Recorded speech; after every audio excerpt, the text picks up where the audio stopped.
Chapter 17, Lesson 1, The Emancipation Proclamation. Main idea.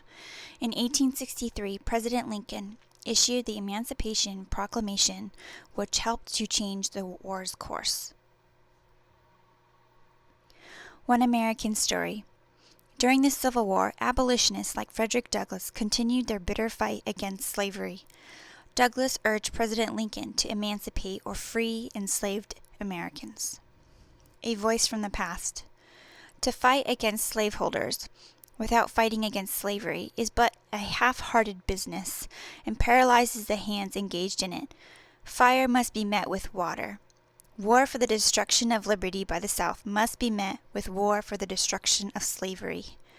By Frederick Douglass, quoted in Battle Cry of Freedom.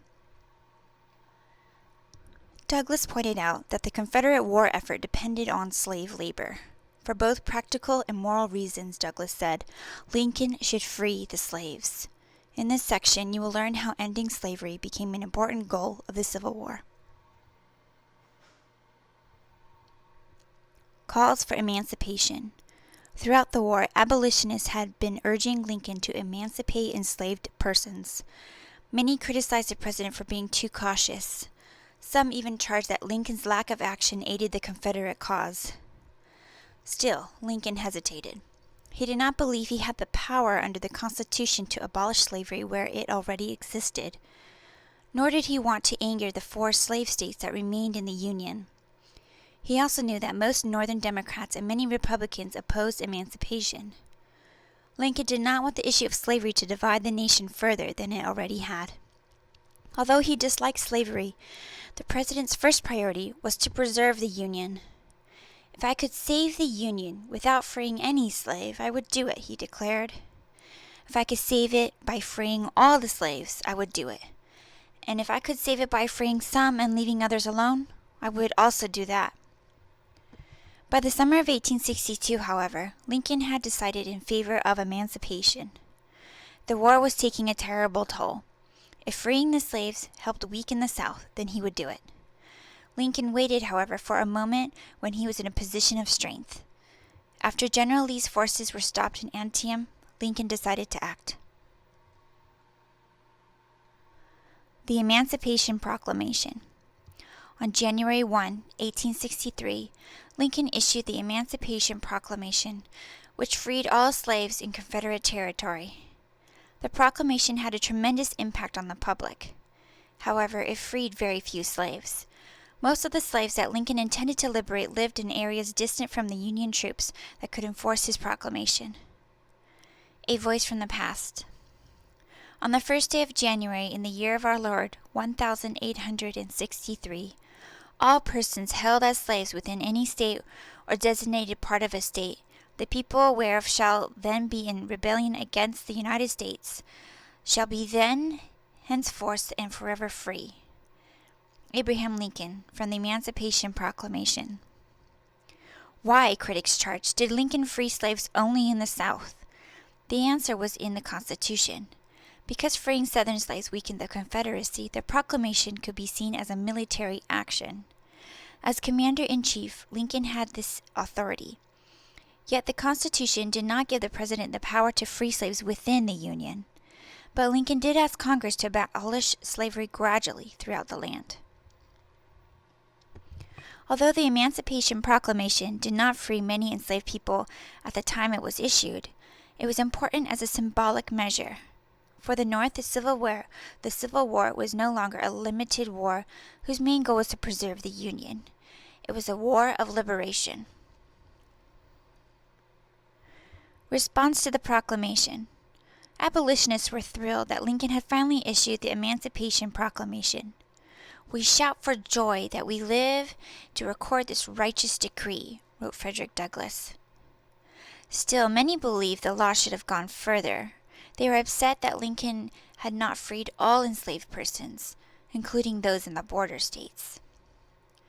Other people in the North, especially Democrats, were angered by the president's decision. Northern Democrats, a majority of whom were against emancipating even Southern slaves, claimed that the proclamation would only make the war longer by continuing to anger the South. A newspaper man in Ohio called Lincoln's proclamation monstrous, impudent, and heinous, insulting to God as to man. Most Union soldiers, though, welcomed emancipation. One officer noted that although few soldiers were abolitionists, most were happy to destroy everything that gives the rebel strength. White Southerners reacted to the proclamation with rage. Although it had limited impact in areas outside the reach of Northern armies, many slaves began to run away to Union lines. At the same time that these slaves deprived the Confederacy of labor, they also began to provide the Union with soldiers. African American soldiers. In addition to freeing slaves, the Emancipation Proclamation declared that African American men willing to fight will be received into the armed services of the United States. Frederick Douglass had argued for the recruitment of African American soldiers since the start of the war. He declared, "Once you let the black man get upon his person the brass letters U.S., there is no power on earth which can deny that he has earned the right to citizenship." Before the proclamation, the federal government had discouraged the enlistment of African Americans, and only a few regiments were formed. After emancipation, African Americans rushed to join the army. By war's end, about 180,000 black soldiers wore the blue uniform of the Union Army. African American soldiers were organized in all black regiments, usually led by white officers. They were often given the worst jobs to do and were paid less than white soldiers. Despite these obstacles, African American soldiers showed great courage on the battlefield and wore their uniforms with pride. More than one regiment insisted on fighting without pay rather than accepting lower pay than the white soldiers. The 54th Massachusetts.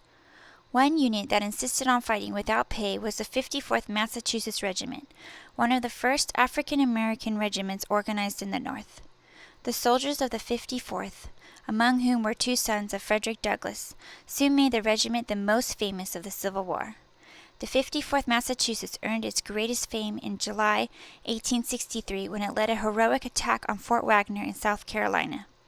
The soldiers' bravery at Fort Wagner made the 54th a household name in the North and increased African American enlistment.